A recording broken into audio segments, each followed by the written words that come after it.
시청자 여러분 안녕하십니까? 경제 인사이더들의 신박한 통찰이 함께하는 경제 인사이트 신용환입니다. 기시다 후미오 일본 총리가 오늘 7일부터 이틀간 한국을 방문합니다. 양국 정상 간의 셔틀 외교가 12년 만에 복원되는 것인데요.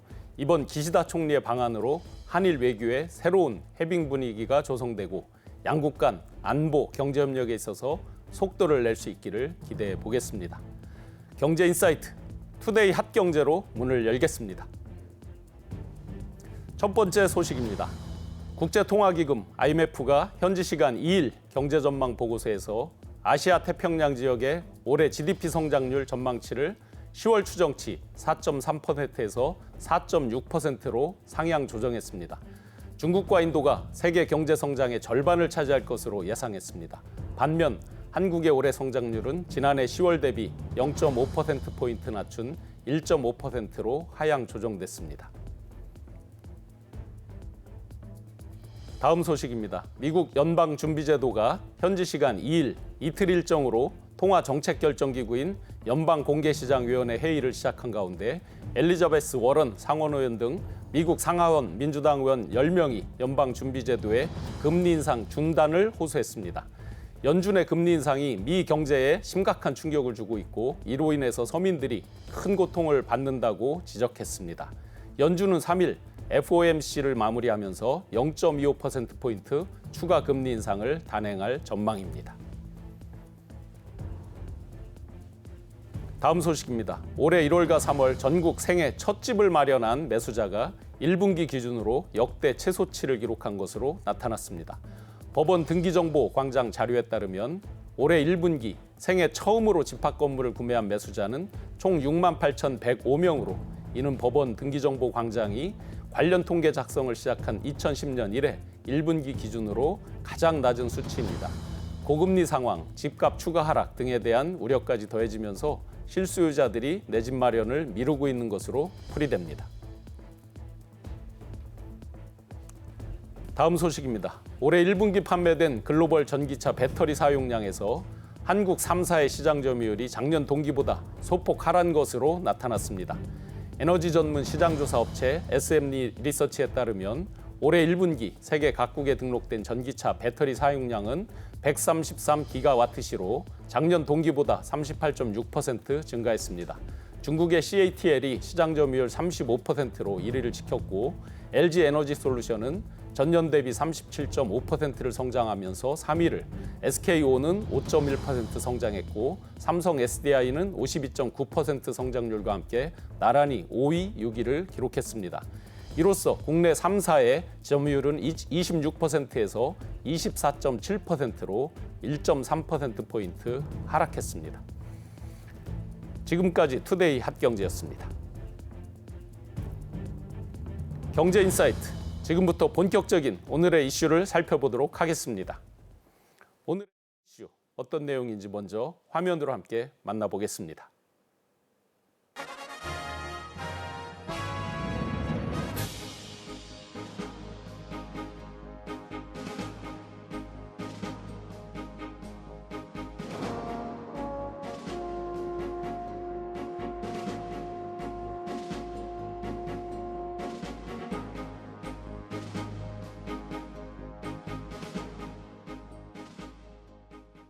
저와 바이든 대통령은 최근 반도체, 전기차, 배터리를 포함한 첨단 기술 분야에서 양국 기업 간 상호 투자가 확대되고 있는 것을 환영하였습니다. 바이든 대통령은 특히 한국 기업들의 투자와 사업 활동에 특별한 지원과 배려를 아끼지 않을 것이라고 했습니다.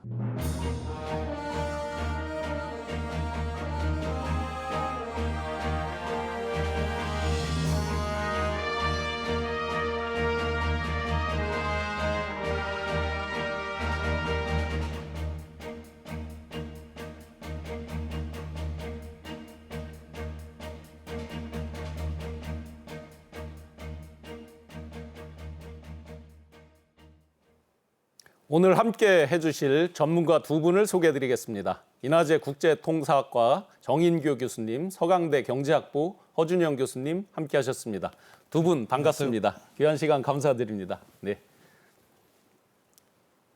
이번 정상회담을 계기로 우리 한미 관계는 정치 외교적 동맹에서 첨단 기술 동맹으로 진화를 했습니다. 오늘은 지난 시간에 이어서 한미 정상회담의 주요 성과, 시사점에 대해서 계속해서 살펴보겠습니다. 정인교 교수님, 어제 이제 대통령실 주재로 국무회의가 있었는데요. 이 자리에서 기존의 이제 외교 안보 이런 동맹에서 각 경제 동맹으로 넘어오면서 안보, 산업, 과학기술, 문화, 정보 등 각 분야로 이 동맹 관계가 진화, 발전하고 있다 그러는데요. 이 부분에 대해서 어떻게 평가하십니까? 예, 이제 지난주에 한미 정상회의에서는 안보 분야 성과는 상당히 많았는데 경제 분야는 좀 취약했다라는 이런 이제 언론, 국내 이런 평가들이 있었지 않습니까? 아무래도 이번에 핵우산 확장 억제에 대한 협의체를 만들었다라는 그런 측면에 있어서는 이거는 매우 큰 성과이기 때문에 이게 너무 커서 그런지 실은 이제 경제 분야에 있어서도 많은 협의와 진전이 있었는데 이 부분이 잘 알려지지는 않았던 것 같습니다. 또 한편으로는 2, 3주 전 일입니다만은 이제 미국에서 전기차와 배터리에 대해서 일종의 보조금 가이드라인을 정했는데 올해인 경우에는 우리나라 국산 메이커가 보조금을 사실 받지 못하게 되었는데 아마 많은 이제 정상회의에 대해서 경제 문제가 좀 부족했다라고 보시는 분은 그 부분을 해결했어야 되지 않냐라고 이제 생각하시는 것 같아요. 그런데 그건 이미 결정이 다 난 거고 실은 지난 몇 달, 아니 작년 10월 이후로 한미 간의 경제안보 실무자들이 긴밀하게 협의를 해서 올해는 뭐 어쩔 수 없습니다만은 이제 내년부터서는 잘하면은 또 우리가 보조금을 온전히 받을 수 있을 거고 또 한편으로는 이 상용차에 대해서는 그런 기준이 적용되지 않도록 우리가 협의를 잘했기 때문에 사실 현대기아차가 미국 상용차 시장에서 5% 시장 점유율을 갖고 있었는데 최근에 이게 한 20%대로 올라갔습니다. 결국 이제 기업 입장에서는 보조금을 받을 수 있는 분야로 이제 수출선을 바꾸기 때문에 그런 성과들에 대해서는 사실은 별로 고려를 하지 않고 뭐 이를테면은 이제 경제 안보가 약했다라는 건데 또 실제로 뭐 조금 전에 화면에서도 나왔습니다만은 앞으로 미국의 반도체법이라든가 또 IRA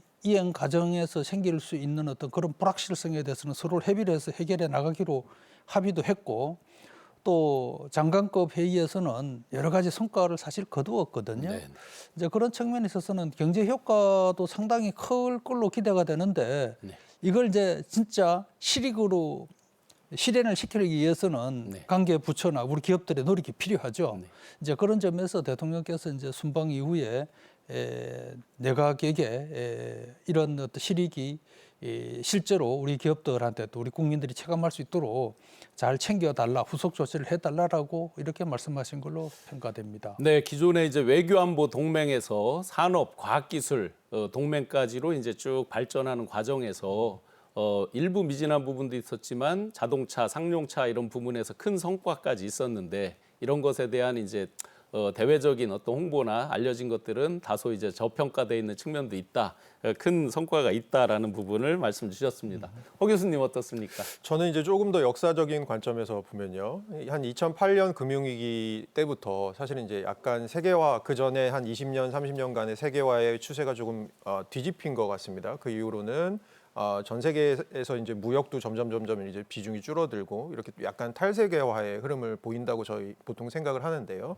최근 들어서는 그 탈세계화에서 한 단계 더 나아가서 일종의 이제 선택을 강요받는 구체적인 법안들이 이제 미국에서 나오기 시작을 하는 거죠. 예를 들어서 대표적으로 말씀해 주신 대로 인플레이션 감축법 IRA나 아니면 반도체법 같은 것들이 이제 저희에게는 야 너네 그러면 이제 중국과 미국 사이에서 어떻게 할 거니라고 이제 선택을 강요받는 그런 구체적인 법안들이 나오는 시점. 이게 어떻게 보면 우리 경제에 당장 영향을 미치는 걸 수도 있지만 또 보면 중장기적으로 우리의 먹거리와 굉장히 관련이 있는 부분이거든요. 그런 측면에서 사실은 그러한 어떤 흐름의 초입에서 한미 정상이 만나서 뭐 안보뿐만이 아니고 경제적인 측면에서도 여러 가지 그 논의들을 시작했다라는 측면에서 저는 이번 회담의 의미가 또 있다고 생각하고요. 사실은 이제 이번에 그 122개의 기업이 갔습니다. 그 같이 경제사절단으로요. 거기에는 5대 기업, 그 대기업과 그다음에 6대 경제 단체장이 다 포함되어 있었거든요. 그렇게 보면 사실 이것은 2003년 이후로 거의 한 20년 만에 이렇게 큰 규모로 경제사절단이 갔던 그런 어떤 회담이었거든요. 그런 측면에서는 사실은 이번 회담에서 우리 교수님께서도 말씀 주셨지만 굉장히 경제 이슈가 굉장히 많이 논의될 것으로 생각은 되었습니다만 그것보다는 이제 아직 알려진 것, 당장 우리 손에 잡히는 것보다는 좀 우리가 향후에 지속적으로 좀 추진을 해야 될 아주 많은 숙제거리들을 이제 갖고 왔다. 뭐 그 정도로 저는 보고 있습니다.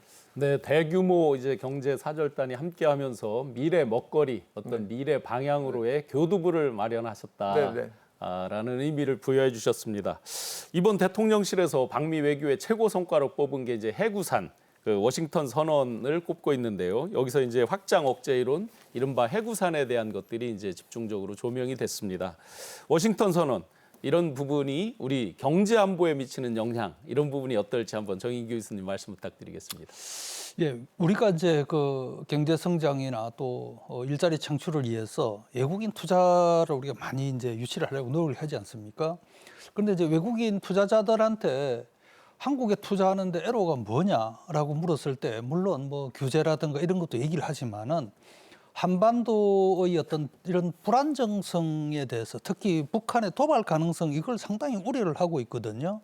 그런 측면에서 이번에 이제 확장 억제 해비체라는 것은 혹시라도 하여튼 뭐 한반도에서 북한이 그 핵 관련해서 이런 도발을 해올 때는 미국과 한미 우리가 이제 긴밀하게 협의를 해서 어쨌든 핵 관련까지도 이거를 이제 북한에 대한 어떤 대응 수단으로 쓸 수 있다까지 협의가 되어졌고 그런 측면에 있어서 그동안 우려가 되어졌던 한반도에서의 어떤 그런 그 불안 요소를 해구산 관련된 해비체의 상설하로 상당 부분 우리가 약화시킬 수 있게 되었다라는 거고 그다음에 이제 요즘 경제 안보라는 말을 많이 쓰는데 경제 플러스 안보 두 단어를 합친 뜻 아니겠습니까? 네. 그래서 경제가 잘 되려면은 안보가 확실히 담보가 돼야 되는 거죠. 네. 그런 측면에서 정상회의를 통해서 우리가 이제 이 한반도 안정에 대한 부분을 이번에 잘 마무리했다라는 것은 결국은 이제 경제 안보 전반에 대한 긍정적인 효과를 우리가 기대할 수 있다라는 거고 네. 앞으로 지금 이제 미중 갈등 시대 또 지금 산업이 지금 전 세계적으로 재편되고 있는 이런 상황이지 않습니까? 특히 첨단 산업에 대해서는 동맹국들 간의 투자가 많이 이루어질 텐데 물론 뭐 미국으로 지금 뭐 투자가 많이 빨려 들어가고 있지만은 미국 외에 또 제3국에 대한 투자도 필요하고 그런 면에 있어서는 우리나라가 상당히 그 중요한 투자 지역으로 각광을 받고 있는데 바로 이 대목에서 안보에 대한 불안을 상당 부분 해소시켰다라는 것은 외국인 투자자들한테는 상당히 좋은 신호가 될 거다라는 거고 앞으로 우리가 또 어떻게 하냐에 따라서 외국인 투자를 상당 부분 또 유치할 수 있을 걸로 봅니다. 네, 저희가 오랫동안 코리아 디스카운트라고 많이 들었잖아요. 그렇습니다. 그 바로 부분이 그게 이제 한반도 불안정 때문에 맞습니다. 관련되는 그래서 거죠. 워싱턴 선언, 어떤 그 해구산 등등을 통해서 경제 안보까지 그래서 코리아 디스카운트가 완화되거나 해소될 수 있는 이런 코리아 방향으로 갈 수 프리미엄으로 있다. 이제 넘어가는 이제 이런 단계라고 디스카운트에서 봐요. 프리미엄으로 프리미엄. 넘어가는. 그렇죠. 네. 그러면 교수님 그 한미, 미일 그 핵 확장 억제 그 해구산에 대해서 간단히 한번 소개 한번 부탁드리겠습니다. 저도 뭐 제가 사실 뭐 군사 안보 전문가가 아닙니다만은 언론 자료 이런 걸 보면은 이제 여기서 뭐 자료가 지금 나오고 있죠. 미국이 한국에 제공하는 핵 관련 부분에 대해서 상호 협의를 하고 또 실행 관련해서는 적극적인 어떤 그런 조치를 취할 수 있는 체제를 마련한다는 거고 1년에 4번 차관급 회의를 개최를 한다고 그래요. 물론 실무자들이 많이 참가를 하겠죠. 지금까지는 뭐 한미 간의 어떤 그런 그 안보 협의를 하면서 핵은 온전히 미국만이 알아서 결정하는 걸로 이렇게 돼 있지 않습니까? 그런데 이게 이제 양국이 협의를 하는 단계로 접어들었고 그렇게 됨으로써 우리가 뭐 최근 들어서 북한에서 여러 가지 뭐 핵 관련되는 어떤 실험이라든가 또 관련되는 도발들 이런 것들이 들어 있었는데 이 부분에 대해서 이제 북한이 좀 더 진중한 자세를 취할 수 있도록 이게 유도할 수 있는 그런 안보적 환경을 마련한 게 바로 여기 설명하고 있는 한미 또 앞으로 한미일 간에도 협의가 될 것이고요. 확장 억제 해비체의 어떤 기대 효과다. 이제 이렇게 볼 수 있을 것 같습니다. 네, 저희가 이제 이번 그 방미를 하면서 기존에 뭐 오프쇼어링도 있고 리쇼어링도 있는데 프렌즈 쇼어링 그 공급망에 있어서 같은 그 한미일 북중러 이렇게 양쪽이 첨예하게 대립된 가운데에서 저희 한미일의 공동체 공급망이 더 강화된다 이런 것들이 이런 핵 확산 억제를 통해서도 더 강화될 수 있는 그런 측면이 있을 거라고 생각이 됩니다. 네, 허 교수님, 그 정상회담에서 이제 한미 동맹이 굉장히 다양한 분야로 계속 확대되고 있습니다. 그 가운데서 이제 안보 동맹, 좀 전에 핵 확산 억제도 이렇게 말씀하셨지만 이게 사이버 공간까지 어떤 핵 우산에서 사이버 우산까지 이렇게 확장되고 있거든요. 그 부분이 우리 경제 또 안보 경제에 미치는 영향 이런 것들은 어떻게 보시는지요? 네, 지금 뭐 저희 코리아 디스카운트라는 말씀도 하셨고 우리가 가지고 있는 지정학적인 리스크 말씀도 하셨는데 사실은 저희 이제 생각을 했을 때 그런 지정학적 리스크가 보통 이제 물리적인 위협에서 온다라고 생각을 하는데 최근 들어서는 이 전선이 조금 넓어지고 있는 것 같습니다. 그래서 사이버상의 위협들이 특히 뭐 저희가 생각하는 북한에서 하고 있는 아주 불법적인 사이버 상에서의 위협들이 굉장히 날로 증가하고 있는 상황이고요. 이것이 사실 물리적 위협과 또 분리돼 있지 않은 게 이렇게 뭐 해킹이나 이런 것들을 통해서 불법적으로 자금을 조달해서 그것들이 결국은 또 다른 또 불법적인 대량 살상 무기나 이런 것들의 자금 조달로 이제 가는 경우가 있기 때문에 이 두 개는 굉장히 따로 떼어놓고 생각하기는 힘든 부분인 것 같습니다. 그런 측면에서 이번에 그 한미 간의 사이버 동맹, 사이버 안보를 동맹을 좀 강화하겠다라는 이제 어떤 결론이 도출되었고요. 뭐 크게 보면 사이버상의 어떤 위협에 대해서 한미 간의 공동 대응 기조를 좀 높여가겠다라는 측면이 있고요. 또 하나의 측면에서 보면은 향후에 이런 사이버 안보에 대해서 우리가 공동으로 연구 개발 같은 것을 미국과 더 하겠다라는 부분도 있고요.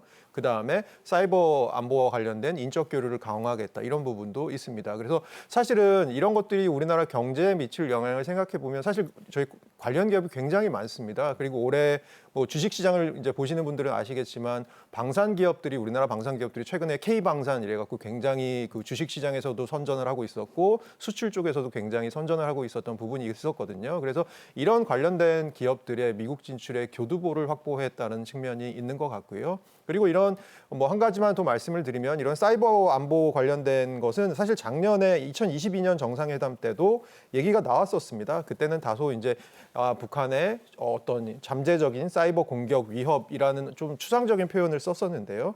이번에는 조금 더 북한의 불법적인 대량 살상 무기 및 탄도미사일 프로그램에 자금을 조달하는 북한의 불법 사이버 활동에 대해서 우려를 표명한다라는 식으로 좀 더 구체적으로 어떤 북한의 사이버상의 위협을 정의하면서 이제 이러한 사이버 안보, 뭐 사이버 우산을 확보하는 이런 수순으로 넘어가게 된 것 같습니다. 기존에 보면 이제 북에서 어떤 그런 코인 가상화폐 이런 것까지를 같이 이제 사이버상으로 해킹을 해서 그걸로 어떤 군사 무기를 만든다 이런 이제 외국 뉴스 이런 것들을 다 보고 있는데요.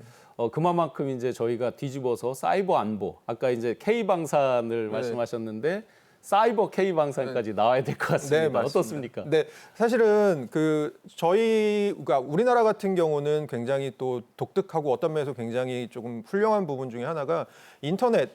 이 IT 기술 쪽이 굉장히 발달해 있는 나라입니다. 그래서 사실은 미국 예를 들어서 우주 산업 같은 경우를 생각해 보면 아무래도 한국이 잘하는 분야가 있겠지만 미국이 한국에 비해서 훨씬 잘하는 분야가 더 많을 거고 굉장히 더 진일보한 기술을 갖고 있을 가능성이 큰데요. 이 IT 분야나 사이버 쪽에 있어서는 사실 우리나라가 갖고 있는 굉장히 그 큰 어떤 어드밴티지가 저는 있다고 생각을 합니다. 그런 측면에서는 아까 말씀드린 대로 이게 단순히 안보의 측면을 넘어서서 어떻게 보면 좀 경제적인 부분에서도 우리나라 기업들이 좀 더 그 분야에 잘 할 수 있는 기업들이 이제 미국을 진출할 수 있는 가능성들이 열리는 그런 계기가 되는 게 아닐까라는 생각을 하고 있습니다. 네. 이렇게 이제 그 핵 확산 억제 워싱턴 선언을 통해서 경제 안보 동맹까지로 이제 확장돼 왔고 이것이 이제 최첨단 기술로까지 또 그러다 보니까 사이버 우산까지로 계속 이렇게 발전, 진화, 확장돼 나가고 있습니다. 그러면 저희가 이제 이런 공급망 산업동맹, 과학기술동맹 이런 식으로 이제 발전을 해나오고 있는데요.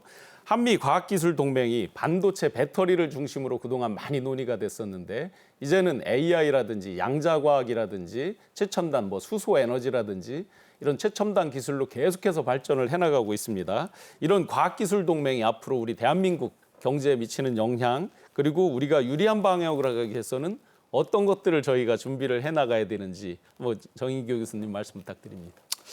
이제 우리가 이제 범용 기술이라고 하는 것은 사실은 웬만한 개도국들도 우리가 할 수 있는 건 다 하고 있거든요. 이제 그런 나라들은 사실 인건비도 싸고 땅값도 싸기 때문에 우리가 이제 경쟁을 할 수가 없고 결국 우리나라도 이제는 첨단 기술의 승부를 걸어야 되지 않겠습니까? 이제 첨단 기술은 바로 이제 미국이 최근에 이제 이걸 전략 기술로 정의를 하고 국가 안보 차원에서 이 전략국 기술이 소위 미국이 말하는 우려 국가, 표현은 우려 국가라고 하지만 가로 열면 사실은 중국이죠, 그죠? 이런 이제 우려 국가에 들어가서는 안 되겠다. 그런 측면에 있어서는 동맹국 간에 이제는 기술 협력을 해야 된다라는 거고 또 그런 그 기술도 상당 부분은 이제 미국 내에서 미국이 주도해서 개발을 하고 미국 내에서 생산 설비를 갖춰야 된다라는 게 이제 미국의 전략 기술에 대한 정책인데 지금 국제적으로 돌아가는 상황을 보면은 우리가 어쨌든 중국도 중요한 시장이지만은 미국을 위시한 서방 세계 혹은 동맹 국가의 어떤 그런 관계를 우리가 중시하지 않을 수 없고 그런 측면에서 이제 미국과 공조를 깊이 해야 되겠다는 말씀드리고 싶고 이 관련해서 제일 중요한 것은 사실 우리 기업들의 경쟁력이죠. 네. 우리나라의 삼성이라든가 LG라든가 SK라든가 화나의 또 배터리나 또 태양광 관련 이런 대기업이 없었다 그러면은 한국에 대해서 미국이 이 정도로 평가를 사실 안 해줄 겁니다. 그런 측면에 있어서 산업 경쟁력을 키워야 되겠다. 산업 경쟁력을 키우려고 그러면 지금 전 세계적으로 지금 산업 키우기 위해서 보조금을 많이 지출하고 있는데 우리도 재정적으로 어렵긴 하지만 우리 이 재정 여건 내에서 기업에 대한 어떤 지원을 좀 더 많이 해야 될 것 같고 또 우리 국내에서 보면은 노동 관련 조항이라든가 규제라든가 이런 게 사실은 기업하기 참 어렵다고 그럽니다. 이런 부분도 이제는 좀 과감하게 틀어서 지금 경제안보 시대에 대응을 하지 않으면 안 되겠다는 말씀드리고 싶고 그리고 이제 외교 통상 역량도 매우 중요할 것 같습니다. 네. 지금 한미 정상회의에서 외교안보 분야뿐만 아니라 경제 분야에 있어서 협의가 많이 되었지만은 하여튼 미국과 긴밀하게 이런 그 경제 안보의 어떤 공동 목표를 달성하기 위한 노력을 많이 해야 될 것 같고 이거는 행정부뿐만 아니라 우리 국회의 노력도 필요할 것 같아요. 네, 네. 사실 미 의회가 반도체 가학법이라든가 또 인플레이션 감축법 같은 걸 만들면서 행정부의 의견과는 상당히 동떨어지게 자국 이기주의를 행정부보다 사실은 몇 단계 앞서서 이제 이런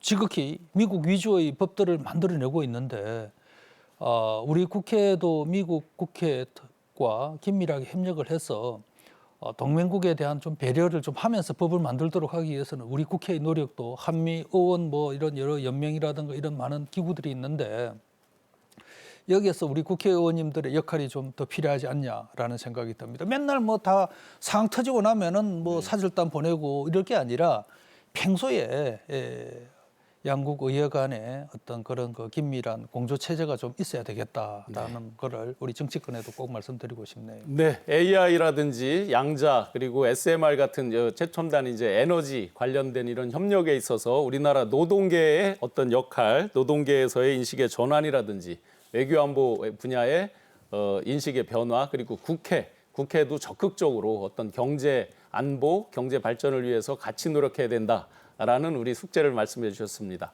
허 교수님 보면 우리에게 이제 유리한 방향으로 나가기 위해서 일단 선언적인 의미의 각종 이제 협의들이 있었잖아요. 그럼 구체적으로 실무 논의를 할 때 우리 대한민국에게 유리한 방향으로 어떤 과제들이 있을까요? 우선은 뭐 기업들이 할 수 있는 일도 있을 것 같고요. 정부가 할 수 있는 일도 있을 것 같은데 먼저 뭐 가장 크게 보면 뭐 대부분의 말씀을 우리 정 교수님께서 해주셨지만 제가 좀 첨언을 하자면 결국 이제 저희가 뭐 축구 경기를 한다라고 하면 저희가 보통 이길 때 두 가지 방법이 있지 않습니까? 우리가 잘하는 걸 하는 거 그리고 상대방이 잘하는 걸 못하게 하는 거 뭐 이렇게 하는 방법이 있지 않습니까? 근데 저희가 잘할 수 있는 거를 잘하는 게 저는 굉장히 중요하다고 생각을 하고요. 예를 들어서 한국과 미국이 얼마나 이제 긴밀하게 경제 측면에서 엮여 있냐. 특히 뭐 반도체 같은 경우를 보면 한국이랑 미국이랑 서로 잘하는 게 좀 다릅니다. 그러니까 한국 같은 경우는 메모리 반도체를 잘하고요. 미국은 반도체 장비를 잘하죠. 그래서 우리나라 같은 경우는 반도체 장비 수입하는 나라 중에 미국이 이제 1위, 미국에서 수입이 가장 많고요. 한 26% 정도 되고요. 미국이 메모리 반도체를 수입하는 나라를 보면 한국이 한 2위 정도, 대만이 한 30%, 한국이 한 25% 정도 됩니다. 그래서 사실은 서로 이제 잘하는 게 좀 다르니까 이런 부분에 있어서 좀 미국을 타겟으로 사실은 이렇게 인플레이션 감축법이나 여러 가지 법안들이 있으면 우리에게는 사실은 약간의 제약사항이 될 수도 있습니다. 왜냐하면 중국이라는 시장, 중국이라는 생산 기지를 우리가 어느 정도를 끊어낼 수밖에 없는 입장이니까요. 그런데도 불구하고 이 안에 잘 편입하게 되면 사실은 미국이라는 시장 그리고 최근에 유럽에서도 사실 유럽판 반도체법 이런 것들이 나오고 있지 않습니까? 그러니까 새로운 시장들이 좀 열릴 가능성이 높지 않습니까? 그래서 그런 측면에서 우리가 잘할 수 있는 건 좀 잘하는 것이 굉장히 필요하다고 생각하고요. 정부도 사실은 이런 측면에서는 조금 정책적인 아까 말씀하신 그런 조항들을 잘 좀 어루만질 수 있는 부분이 저는 필요하다고 생각합니다. 반도체법이나 인플레이션 감축법이 대부분 이제 법안이 다 발의가 되고 정리가 됐습니다만 여전히 유예 기간을 어느 정도 줄 거냐, 우리에게 좀 준비할 시간을 어느 정도 줄 거냐의 부분에 있어서는 조금 저희가 아직 협상의 여지가 남아 있는 것으로 알고 있습니다. 사실 기업들이 어떻게 보면 필요한 거는 지금 시간일 수도 있거든요. 예를 들어서 그 전기차 보조금을 받기 위해서는 뭐 조립을 하는 것 그리고 핵심 광물이나 배터리 같은 것들이 어느 정도 조건을 만족해야 되는데 이것이 점점 이제 퍼센티지가 올라가지 않습니까? 그 만족해야 되는 퍼센티지가. 근데 그런 것들이 있어서 사실 우리 기업들이 그거를 따라잡기에는 사실 너무 힘든 부분이 있거든요. 예를 들어서 대부분의 광물들이 배터리에 들어가는 광물들이 저희는 중국산을 쓰고 있거든요. 그래서 그런 측면에서는 사실 저희 기업들이 조금 시간을 벌고 이 전환을 중국 중심의 지금의 어떤 구조에서 약간 더 미국 친화적인 구조로 전환할 수 있는 어떤 시간을 좀 벌어주는 것들도 정부가 꼭 해야 될 일 중에 하나라고 저는 생각합니다. 네, 크게 이제 기업의 역할 그리고 정부의 역할을 잘 정리해 주셨습니다. 기업의 역할에서 잘하는 건 더 잘하게, 더 잘할 수 있게 하고 우리가 좀 부족한 부분은 또 막아낼 수 있는 이런 노력들이 필요하다는 거. 우리 정부에서는 기업들이 더 잘할 수 있는 분을 강화할 수 있도록 시간을 좀 벌어주고 입법적으로 보완을 해주고 이런 노력들을 같이 주문해 주셨습니다. 자, 그러면 이제 좀 더 중요한 실질적인 과제로 한번 들어가 보겠습니다. 이번 한미 방미에 있어서 가장 많은 분들이 촉을 세웠던 일이 있었습니다. IRA법, 그야말로 이제 그다음에 반도체 과학법 등등에 있어서 우리나라 반도체 분야의 기업들의 그런 애로사항들, 보조금을 주는데 예를 들어서 뭐 기술이 오픈된다든지 여러 이제 장애물들이 있었죠. 그런 부분들에 대한 우려가 많았는데 정인교 교수님, 우리가 노력에 비해서 조금 아쉬웠다, 너무 선언적인 거 아니었냐 하는 그런 우려도 있었습니다. 우선 이번에 반도체 과학법의 독소 조항을 해소하도록 하는 그런 노력들, 이런 노력에 대해서 어떻게 평가하십니까? 예, 이제 사실 우리가 이제 이거는 좀 한 번쯤은 이제 생각을 해봐야 될 것 같은 게요. 전 세계 어느 나라나 자국의 예산으로 어떤 산업 정책, 특히 보조금 관련한 산업 정책을 펼 때는 자국 기업한테 유리한 기준을 사실 많이 도입을 합니다. 예를 들어서 우리나라가 산업 정책을 하면서 우리 기업들 입장을 고려하지 않고 또 우리 입장한테 유리하지 않은 어떤 그런 정책을 내지 않지 않겠습니까? 이제 그렇기 때문에 우리한테 불리하다고 해서 모든 게 다 독소 조항으로 이렇게 얘기하기는 좀 어려울 것 같고, 이제 가급적이면 이제 우리한테 유리한 쪽으로 좀 만들기 위한 정상회의든 또 장관급 회의가 앞으로 계속 또 진행이 돼야 되겠죠. IRA 관련해서 앞으로 또 뭐 반도체 과학법도 그렇습니다만은 지금 양국이 해야 될 사항이 참 많습니다. 당장 이제 문제가 되는 것 중에 하나가 이제 우리가 이제 우리 기업들이 미국에다가 투자를 많이 하고 있는데 투자 관련되는 어떤 몇 가지 정보들을 이제 미국 당국이 뭐 자기들 정책 목적에 의해서 요구를 하는 거지만 또 우리 입장에서 본다면은 기업 기밀이 새어나갈 수 있는 이런 우려가 있기 때문에 이런 부분에 대해서 어떻게 미국과 좀 협의를 잘해서 기업들이 안심하고 투자할 수 있을 것인가에 대한 협의를 해야 될 것 같이고요.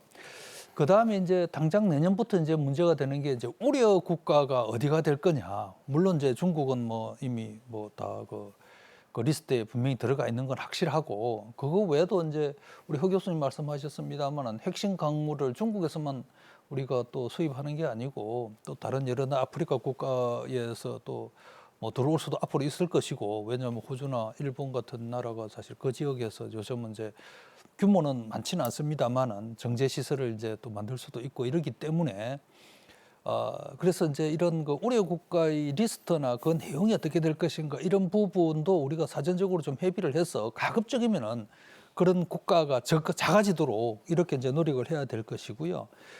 또 지금 우리 기업 중에서 이제 삼성전자라든가 또 SK 하이닉스가 중국에서 지금 설비를 뭐 엄청나게 지금 그 가동을 하고 있지 않습니까?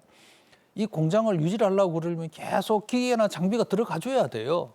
이게 지금 미국이 지금 뭐 5%, 10% 이제 어떤 그 종류에 따라서 이제 제한을 하고 있는데 이제 이런 부분도 있을 거고 또 우리가 그 중국으로 또 그 뭐 수출 제한하는 이제 이런 통제 관련되는 부분도 또 미국과 협의가 필요하고 또 반도체 과학법에서는 또 가드레일 조항을 해가지고 그 중국에 대한 투자를 또 막는 이제 이런 규정들이 있는데 하여튼 많은 부분들이 지금 특히 그 우리나라처럼 뭐 미국과도 많은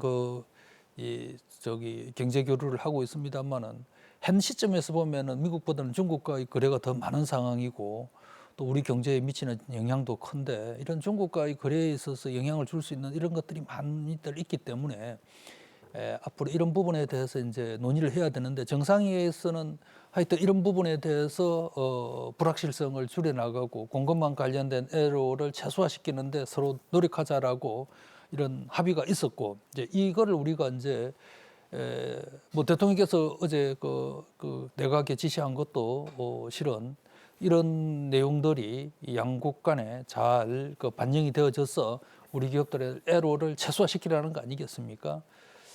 뭐 대통령 간에 어떤 합의가 없었다고 그러면 사실은 실무자들이 이 문제를 끄집내기 어려울 텐데 하여튼 뭐 하기에 따라서는 이런 것도 잘 앞으로 해결할 수 있지 않나 싶습니다. 네, 여러 독소 조항에 대한 우려가 있었는데 양국 정상이 큰 틀에 잘 해보자라고 하는 큰 틀의 어떤 협의를 하면서 향후에 이제 실무 논의가 있을 거잖아요. 그렇습니다. 아직 첫 술에 배부를 수는 없는 거고 이제 계속 이어지는 협의체, 그 실무 논의에 있어서 우리 대한민국 기업들이 유리하게 그 독소 조항에서 피해를 보지 않도록 잘 이끌어내는 그런 노력들이 필요하겠다. 어떤 우려되는 부분들에 대해서 잘 준비하고 대처하는 게 필요하겠다라고 정리해 주셨습니다. 예, 허 교수님 그 전기차 보조금 지급 문제가 이제 또 중점적으로 논의가 됐습니다. 그 장기적인 관점에서 이제 우리가 좀 접근을 해야 될 것 같은데요.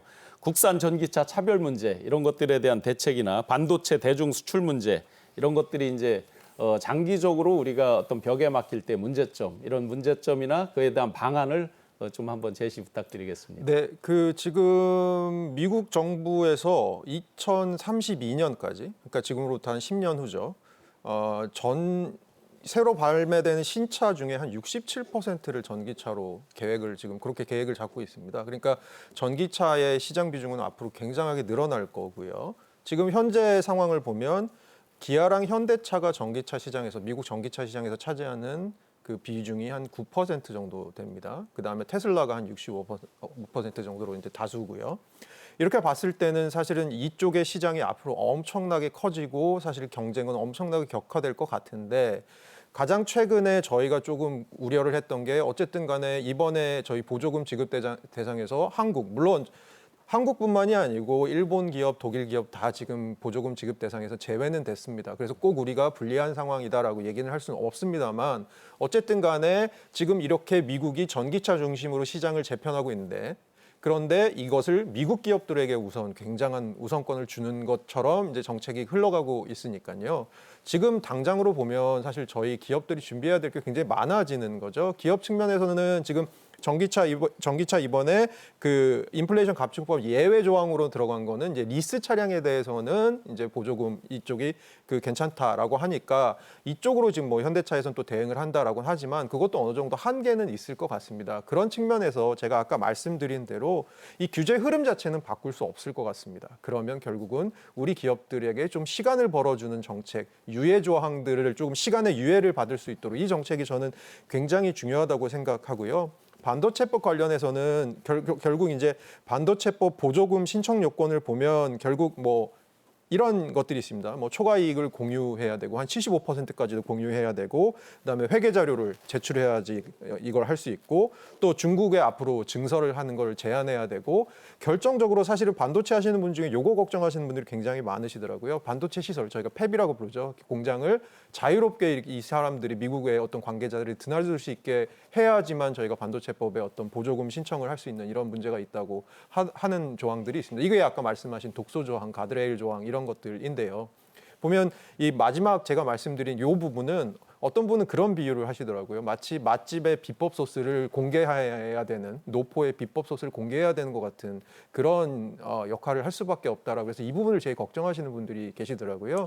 이런 측면에서는 사실 이 가드레일 조항들이 최종 결정된 건 아직 아니고 아직 그 조정의 여지가 있다고 제가 알고 있습니다. 그런 측면에서는 사실 정부가 사실 이번에는 어떻게 보면 얘기의 운을 처음 띄운 단계라고 생각하고요. 사실 저희는 이제 많이 쓰는 표현 중에 악마는 디테일에 있다라고 표현을 많이 쓰잖아요. 결국 앞으로 사실 그 디테일들에 있어서 굉장히 세심한 접근이 필요하다라고 생각하고 있습니다. 이제 첫 단계, 첫 걸음을 이제 띈 셈이고 앞으로 이제 추가 실무적인 협상을 통해서 그 디테일, 네. 숨어 있는 악마를 저희가 잘 찾아내는 노력이 필요할 텐데요.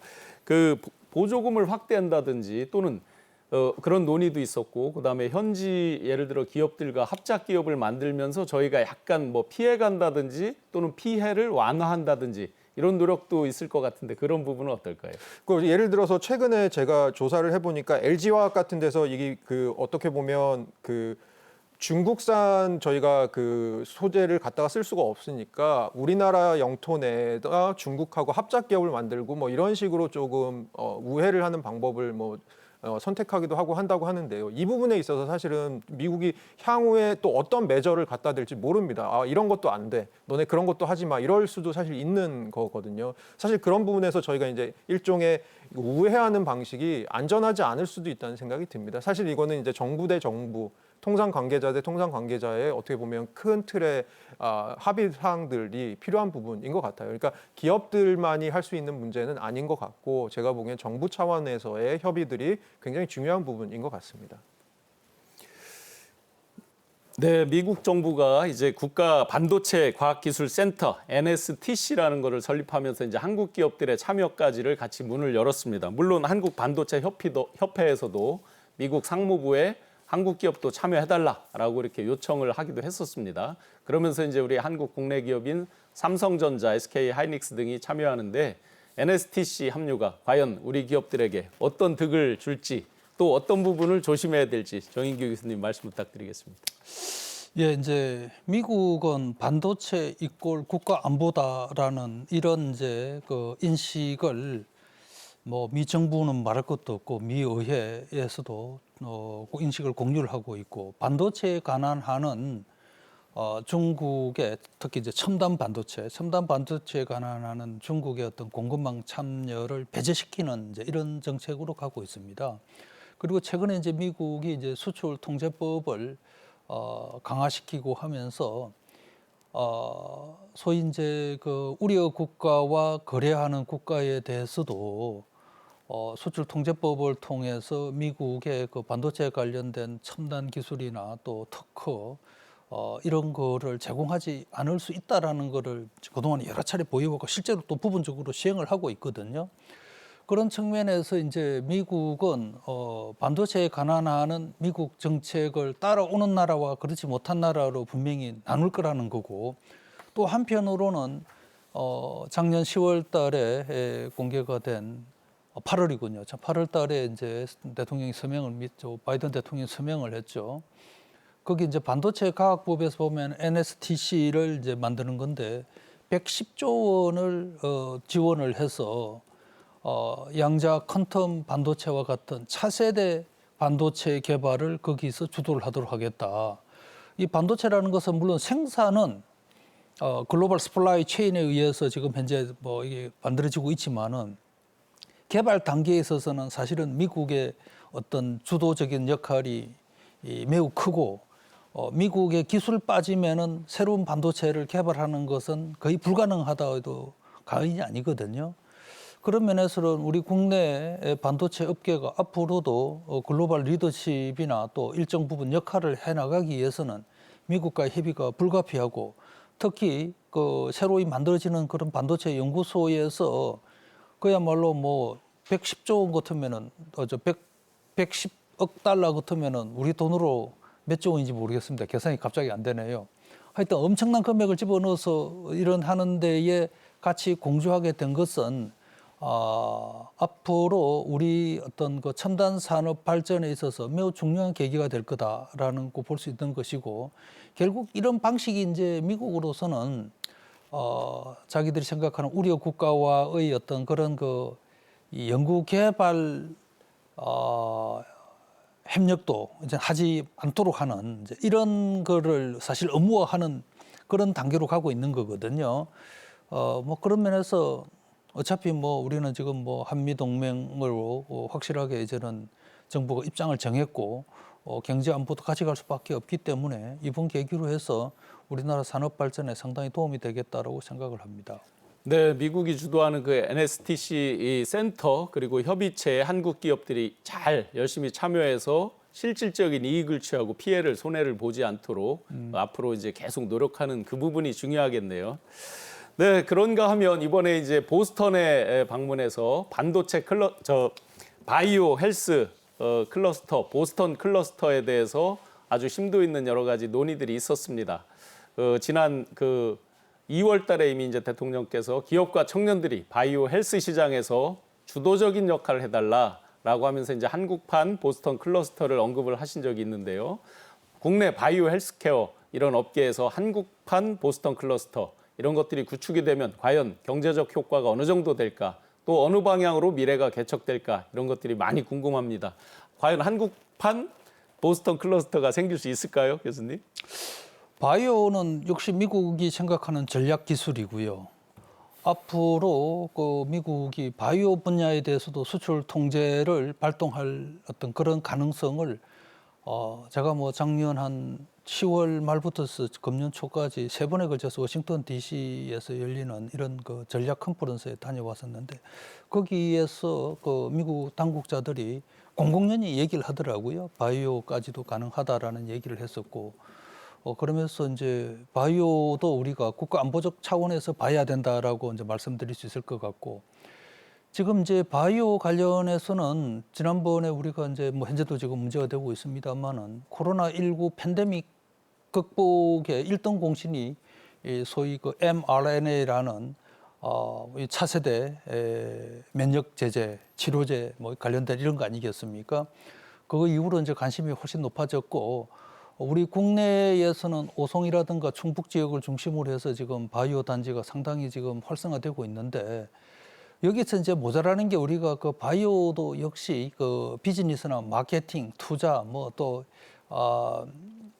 이 소위 그 벤처 관련 이제 이런 노하우나 비즈니스 관행이 우리는 좀 아무래도 좀 모자라다라는 생각이 드는데 이번에 이제 대통령께서 보스턴 가셔가지고 보스턴에서는 뭐 거기에 보면은 뭐 MIT라든가 하버드 대학뿐만 아니라 또 세계 굴지의 어떤 그런 그 리서치 센터들이 있고 그러다 보니까 거기가 자동적으로 지금 말씀하신 이제 바이오 클러스터 그 대표적인 바이오 클러스터인데 그걸 이제 벤치마크해서 우리 국내에서도 바로 이제 젊은 분들이 요즘 뭐 벤처들 많이 하고 있지 않습니까? 이제 그런 게 될 수 있도록 우리가 벤치마크를 하자는 뜻이었고 역시 이 부분도 우리 정부에서 잘 챙겨야지 가능하지 참 정말 어려운 어떤 과제인데 앞으로 우리가 우리 젊은 세대를 위해서 또 우리의 또 새로운 어떤 전략 산업 육성을 위해서 반드시 이루어내야 될 이런 과제다라고 볼 수 있겠습니다.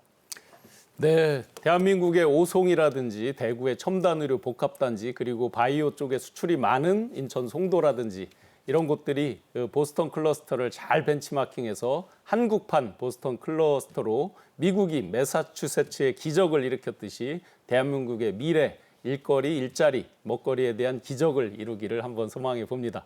자, 여러 방미 성과에 대해서 의견들이 이제 엇갈린 부분도 있고 성과를 많이 냈다라고 이제 칭찬을 받는 부분도 있습니다.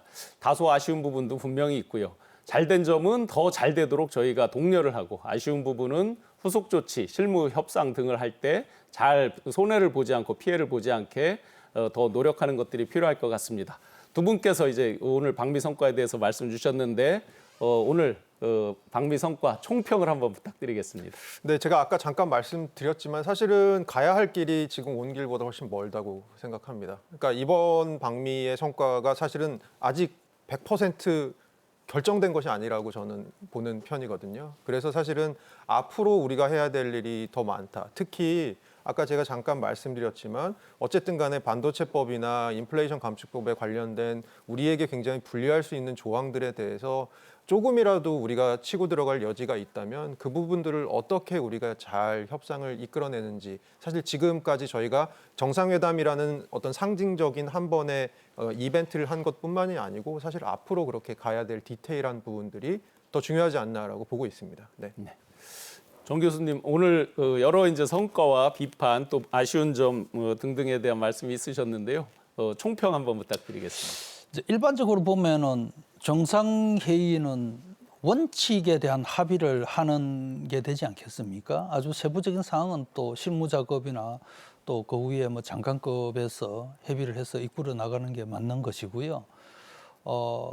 뭐 일각에서 비판하는 이제 경제 분야에 있어서 좀 부족했다라는 부분은 뭐 일견 타당한 측면도 있을 수 있지만은 그러나 디테일을 잘 살펴보면은 뭐 5박 7일 동안 어떤 방미 기간 중에 상당한 성과가 있었다라는 것은 절대 부인할 수 없다라는 말씀을 드리고 싶고 더 중요한 것은 우리 이제 후 교수님도 말씀하셨습니다만은 앞으로 우리가 실제로 챙겨야 될 것들이 너무나 많고 이번에 정리해야 된 협의체라든가 또 각종 위원회라든가 이런 것이 정상적으로 잘 운영이 되어진다면은 상당한 성과를 낼 수 있을 것이고 특히 이제 기업들의 입장이 중요합니다.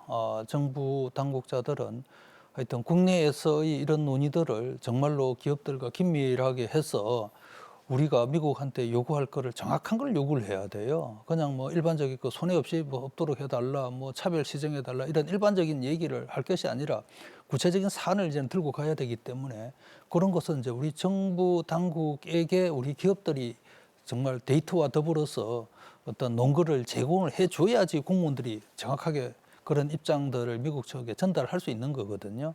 그래서 우리 기업들도 정부와 좀 더 긴밀하게 소통하고 또 협의하는 그런 자세를 보여야 된다고 봅니다. 네, 일부 미진한 점도 있지만 분명하게 큰 성과들이 있고 이건 대한민국의 미래 경쟁력 그리고 기업 경쟁력 결국에는 대한민국 국민들의 민생으로까지 이어지는 부분에 대해서는 적극적으로 같이 머리를 모으고 뜻을 모아서 추가적인 협상 등등에 잘할 수 있도록 그렇게 서로 지원하고 하는 노력들이 중요할 것 같습니다. 오늘 정인교 교수님 그리고 허준영 교수님 두 분 말씀 감사드립니다.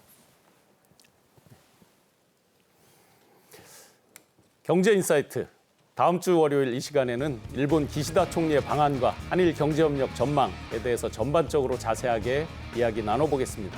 지금까지 함께해 주신 시청자 여러분 감사합니다.